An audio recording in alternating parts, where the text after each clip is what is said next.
Welcome back to another fair review. So, someone asked me to review Netflix's Castlevania. They asked me this a really long time ago, and I'm just now getting around to it. They were interested on my take on it, and I've heard good things. So, I'll be taking it episode by episode and season by season because I don't want this to be an 8-hour video. Also, I will be talking about it under the presumption that you have seen it, so, you know, spoilers, watch season 1 before you watch my review for it. Season 1 is only 4 episodes according to Netflix, and I can't help but feel that it was supposed to be part of season 2, and you'll understand why I say that later a lot more than you do now. Oh boy, I'm already happy. This is piking. It was a type of impaling that was in fact done. In through the anus or vagina, yes they did this to women too, and out the mouth, shoulder, or if you're lucky, into the brain, because this process didn't always kill you. In fact, sometimes the end was rounded to make sure it was less likely to kill you. It was slow and one of the few things worse to experience than Twitter drama. And well,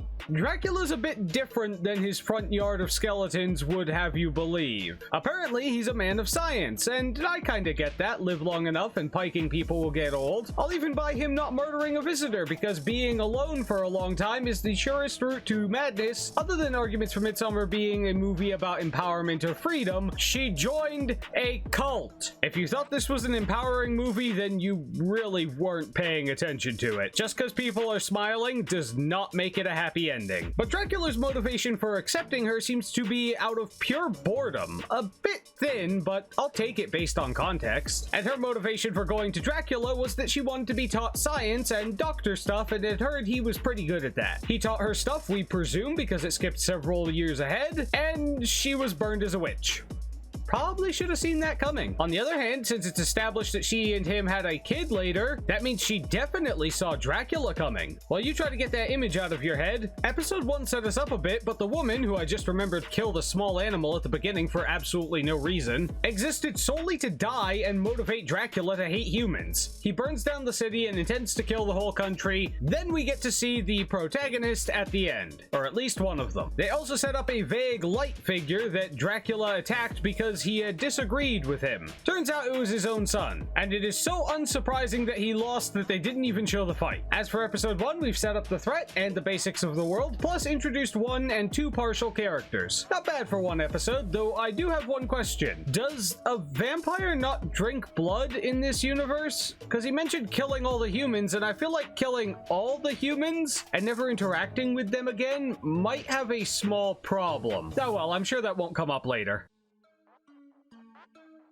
Our hero is a Belmont. Monster hunters, excommunicated by the church, hated for consorting with darkness, and blamed for the problems of now. So the church, much like in real life, has a great PR department. I expected that. Too bad no one expected the Spanish Inquisition. He kicks some ass in a very step-by-step fight that was more about wisecracking than fighting, and apparently won? We didn't see it though. It's implied, I guess, but we don't care about humans fighting. Anyway, the protagonist finds a city, exposits some speakers about who he is and why he intends to, from his mouth to your ears. Find some more food, find some drink, get drunk, eat some food, move on. Or maybe find a tall tree, sit in it, watch the show before I move on. All the good little people dying horribly, all that. Now, the speakers are peaceful nomadic people who record history and stories only through oral means. He seemed to like them, as his father did, and apparently they even had some wizards way back in the day. The church does not like them. I'm sure those two are unrelated. And the protagonist decides to help find the elder's kid because he likes groups that the church doesn't. And so far, I completely get it. You feel no compassion? This is what the church wanted. My family were the only people who could afford Dracula and his army, but they didn't want us. They wanted to fight the darkness on their own terms. Good luck to them. But the ordinary people of Wallachia, they didn't get a choice. For evil bastards to win power, all ordinary people have to do is stand aside and keep quiet. His family was driven out and killed because they worked with killing monsters and therefore probably studied them and science and also some magic. So far, our hero's reaction is completely understandable. And something I should note, this show has several scenes where a character starts walking somewhere and then it cuts to them approaching the destination. This is right. I don't need to see someone cross the whole courtyard. We can assume they walked there between A and B, and you have a story that you should be telling. They also didn't show his route to the catacombs or its relation to the city because it didn't matter to the story, and the atmosphere was set well enough without it. I appreciate them trimming the fat, even if they did cut off a bit of the meat with the speedrunning of Dracula's relationship. I'd prefer that to them wasting my time, though. Also, this episode has this, the first fight that felt dangerous.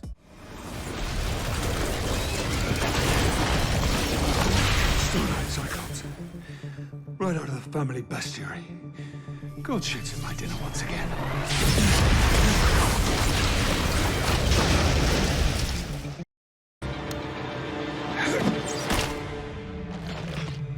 Come on.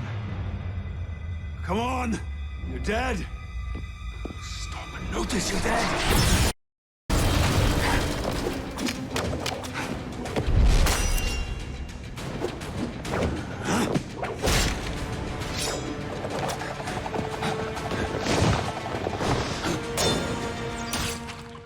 Absolutely loved it, but the other fights he was in I didn't show because the opponents were painfully slow and kept pausing like the combat was fucking turn-based. This is the first time I got a real feel for our main character's skills. We discovered that the bad church guy is a zealot and an egomaniac.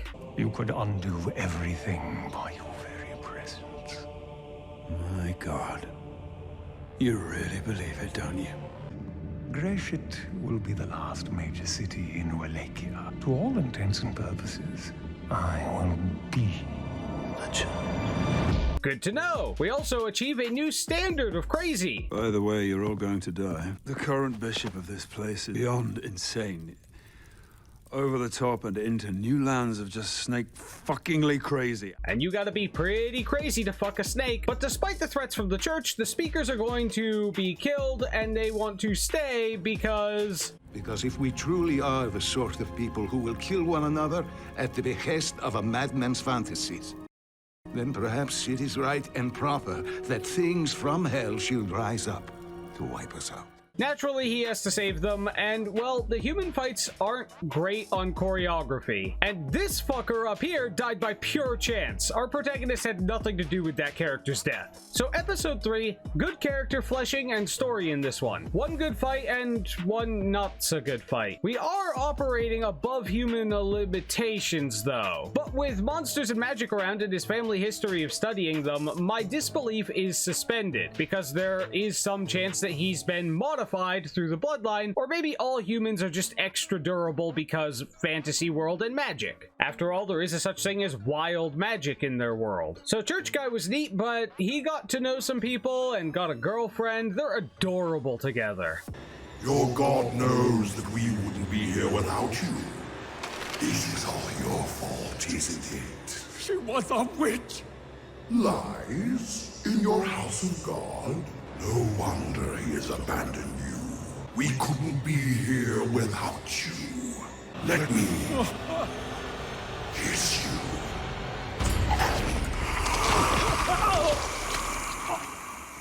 Hot. Also, the demons seem to act independent of Dracula. Good to know.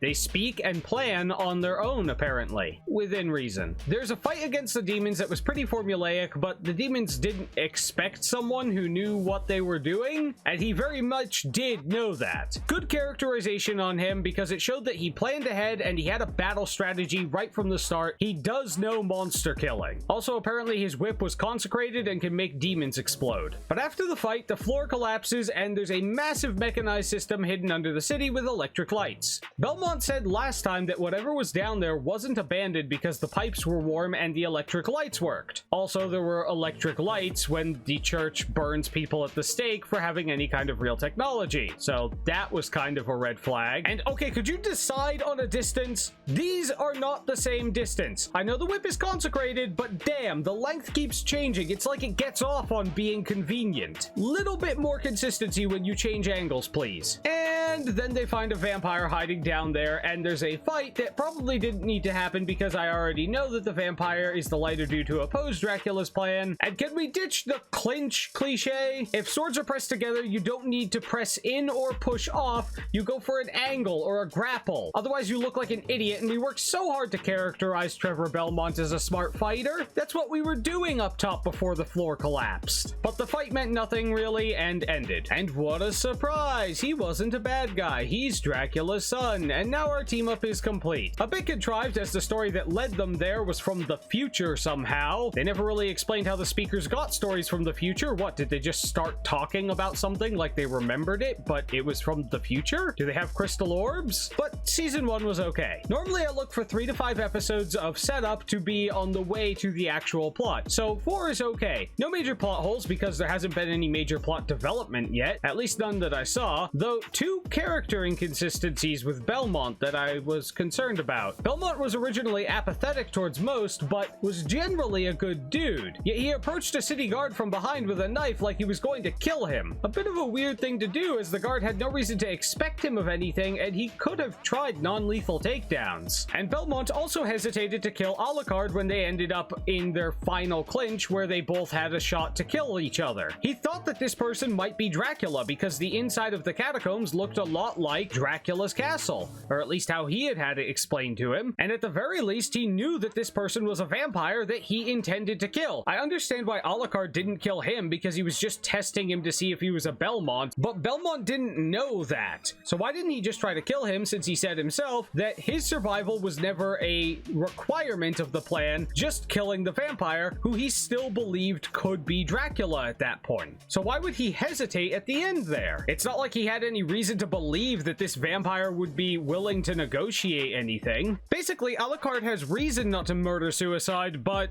Belmont doesn't, other than the plot needed him not to. Season 1 gets an 83% as a takeoff. Good stuff. Yada yada Dracula's relationship, and never explained how Alucard set up and maintained the catacombs if he was so injured from his father's fight. Hell, when I have my intestines torn out, I usually take at least a 5-minute break. Also, I think they should have been more hurt by at least some of the many falls that they took. I'm convinced there is no fall damage in this universe, and exaggerated action and impact are going to be constant in this show. Sound quality seems okay, though I do wish that when characters are moving across the screen, the transference of sound from one side to the other was a tad bit smoother. It seems to transfer between the headphones in bursts rather than smoothly. Though that 83% is incomplete, because this whole season is just a team-up arc. None of the set pieces were fully set up, there's no progression of objectives, or really any direction or motivations other than we're the protags and he's the bad guy, which isn't even a story yet. It's a premise. Like, why is this its own season? Just tack these 4 episodes onto season 2 and